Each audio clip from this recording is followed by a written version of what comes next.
Good afternoon, everyone, and welcome to today's football press conference. The Bucks will open the 2025 season this Saturday against Murray State. Kickoff is set for 5:30 p.m. We'll start with the opening statement from Coach Healy.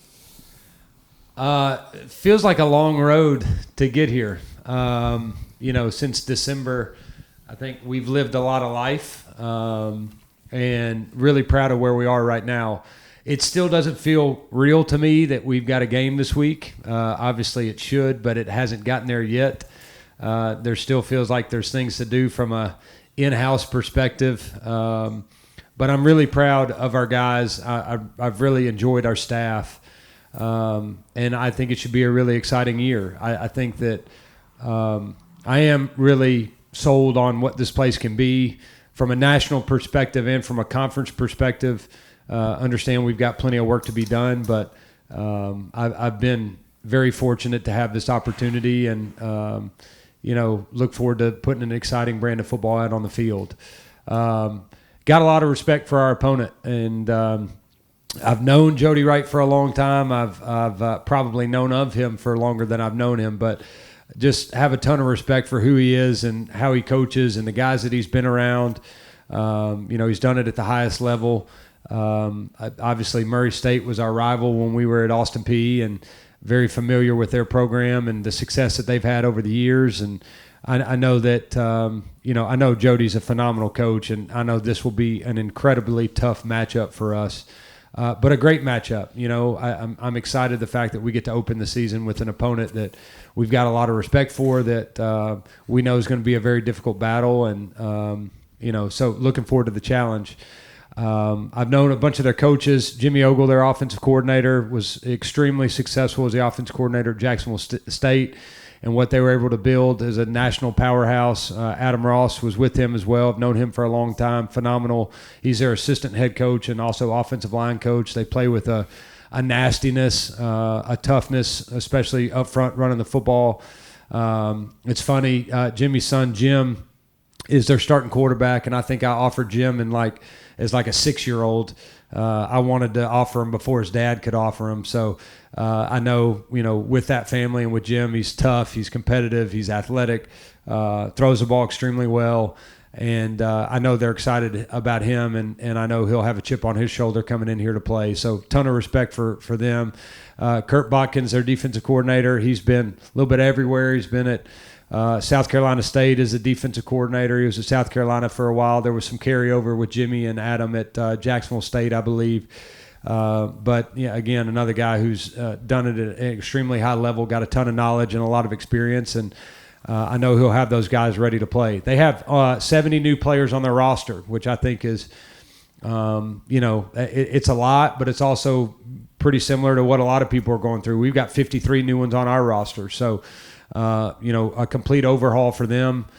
They signed a lot of really, really talented high school guys, but also took some transfers in some spots that I think they're, really excited about. As I look at them, the guys that are coming back that I know their punter is, averaged almost 45 yards a punt last year and is an all-conference player.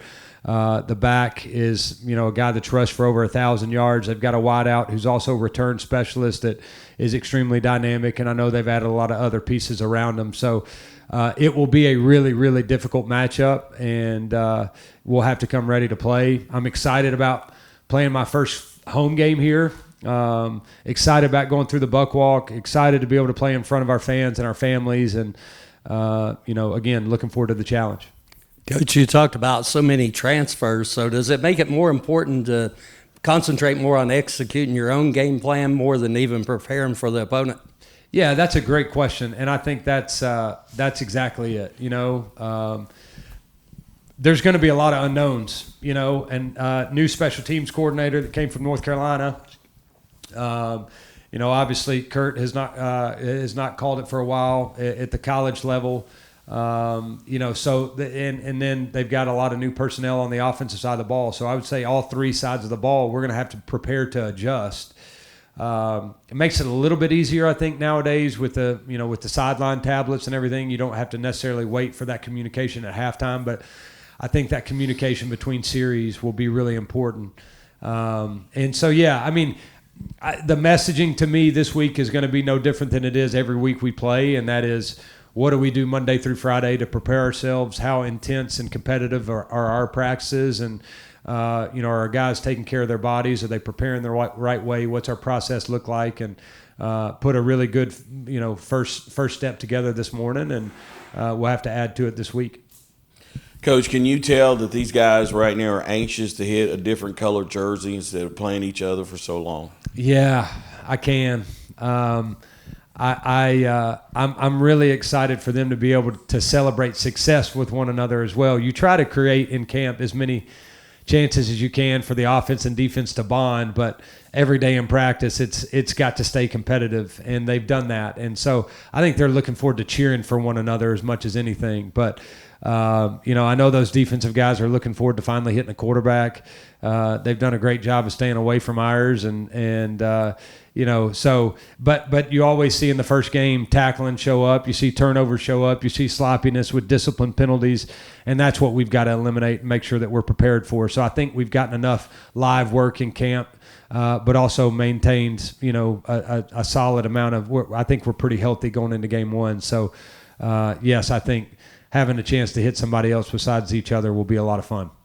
Obviously, there's the plan of playing both Cade and Jacoby. Where are you and Cam right now in your comfortability with where that plan is 5 days out? Yeah, and you and I have talked about this. I think that the biggest thing for me is when you take guys of that type of caliber and that high profile, it's still not a guarantee that they're going to live up to what you think they could be. And so what I saw as we went through the spring is, obviously, I think they're extremely talented.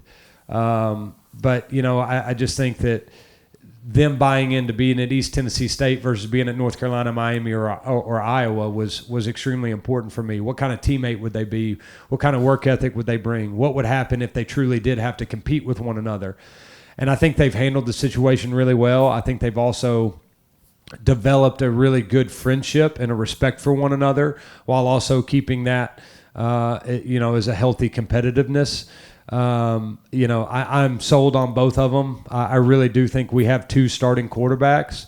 I think that my goal for them is that we're kind of the poster children for how you play two. And, I know I think we're very fortunate to have the entire quarterback room that we have. But it's up to those guys to play well and make sure they're ready when their number's called, because I expect to play both of them a lot on Saturday. I know in the second scrimmage, y'all had an interesting situation up in the stands with somebody keeping an eye on your scrimmage. What was the total story there behind that? Well, we should have asked the guy if he wanted to be a part of our film crew, because it looked like he took some good videos. But, when you have the most successful football program in the country, there's no telling who may show up. So it's a great question, Jacob. And, we'll talk more about that off camera. Oh, so you do know who it was in the stands? Well, I mean, we've got most successful program in the country. Sometimes it's not a good thing. Hey, Coach, listen, I guess it doesn't matter to you or to your two quarterbacks, but you can't trot both of them out on Saturday. You can. Some guys have done that across college football. Well, that's going to be interesting. Do you know who comes out first? I don't right now. We'll have those conversations with both of those guys this week, so they'll know exactly what the plan is.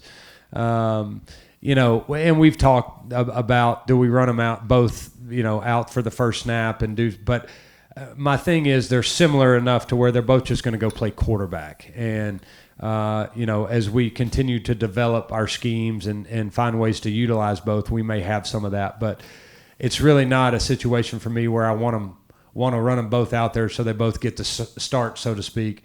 They need to be able to handle that, because one of them's going to be playing and one of them's going to be standing next to me, and they need to be ready when they go in. You went and added offensive line and defensive backfield in the summer after spring ball, kind of getting an assessment of what your team needed. How do you feel about those two personnel groups as you go to week one? Yeah, I think both line coaches, Jameer and Patrick, have done an incredible job. I think there's a toughness in the way we play. I think that there's I think each group has made the other group better. I mean, it's competitive at practice.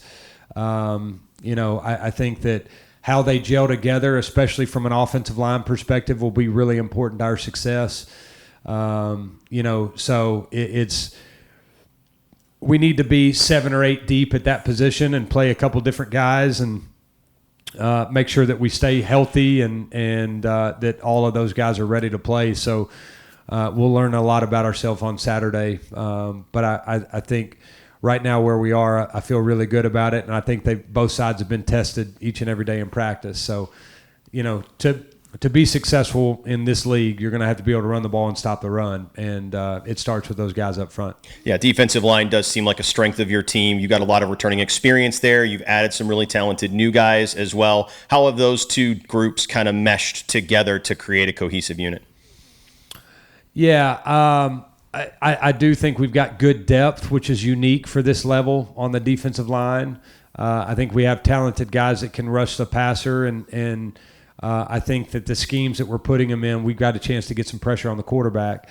I think the guys that we brought in, as well as the really good players that we brought back, have gelled together really well. And ultimately, there's a feel with this team that they just want to go win. So they trusted us as a staff to go get the right character guys to bring in. And I think they've bought into the fact that we're not going to bring somebody else in that we don't feel like is going to help build a foundation of what this program is going to be like for years to come. So I think they've gelled together really well. And then again, like I said, the competition with the offensive line, which with a lot of new faces, competing against the defensive line every day has made each group better. You mentioned you brought a lot of new guys in. What's the biggest, I don't want to say concern, but what's the biggest thing going to game week to make sure that everybody's on the same page?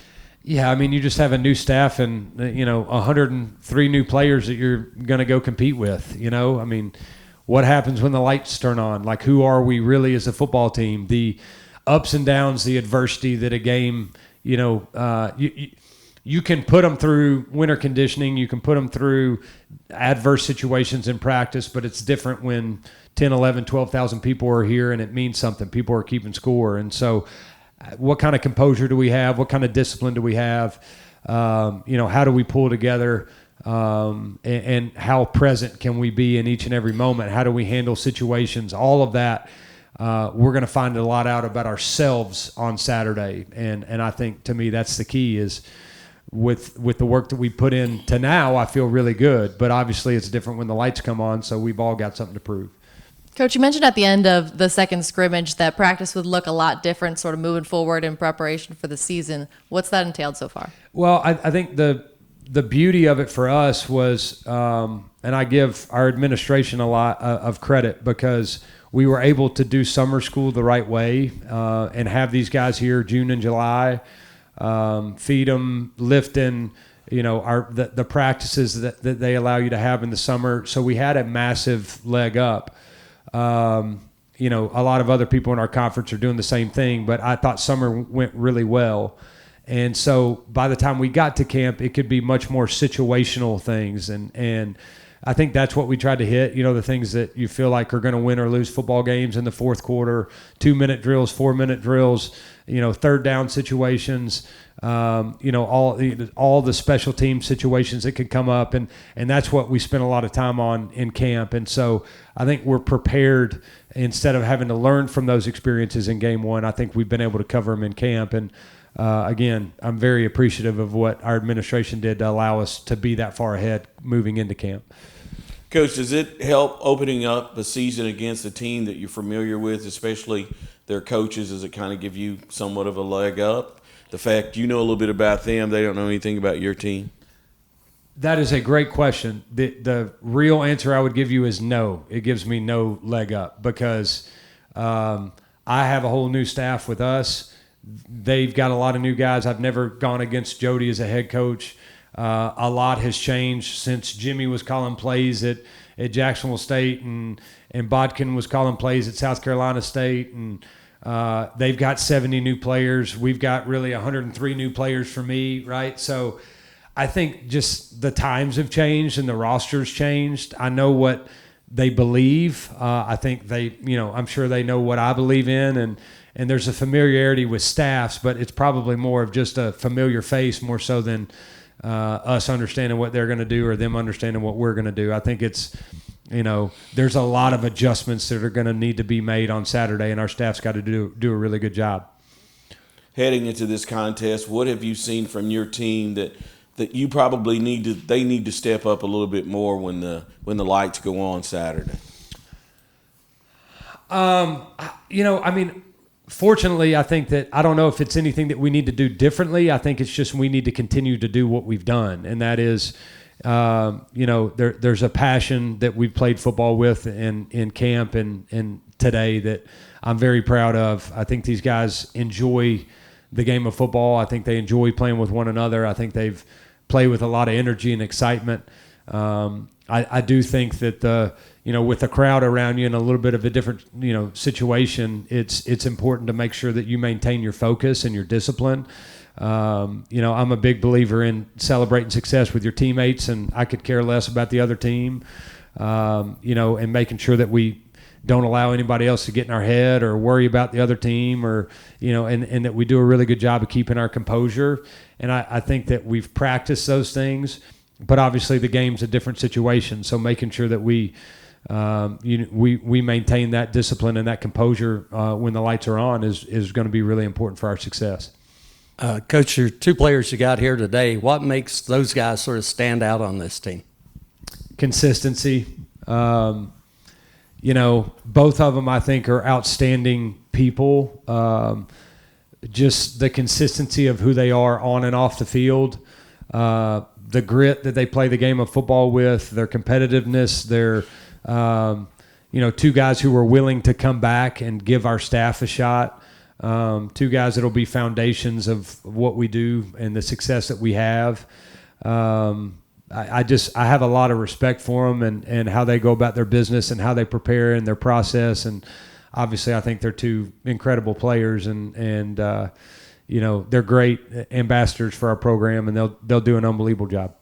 Coach, this team has had several weeks to prepare leading up to Saturday, but once Saturday's behind you, it's going to be a couple of days turnaround before each next matchup. What's going to be key for efficiency on this team once the pace changes? Well, we're going to play 9 straight weeks, before we have an off week, and we had a really long camp, so we gave our guys 48 hours off from Friday afternoon until Sunday afternoon, to kind of get away, get their legs back. Come back rejuvenated and refreshed. I was on them last night when I saw them at the welcome back event that they looked a little tired, and they may have slept in a little long on Sunday. So today they were awesome.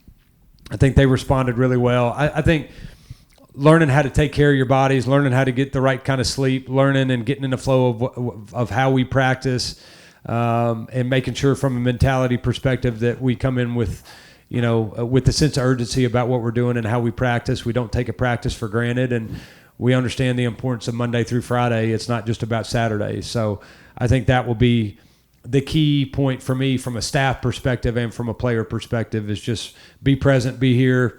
You'll go to class after you finish here, be present there. You'll, have dinner with your family after that, be present there. Just let's take advantage of the day, and I think they've done that for the majority of the part. Coach, last question for me. We talked about this before. You had great success at Austin Peay, not so much at Charlotte. Is this kind of redemption for you to start this season off to kind of get that bad taste out of your mouth personally? No, it has nothing to do with me.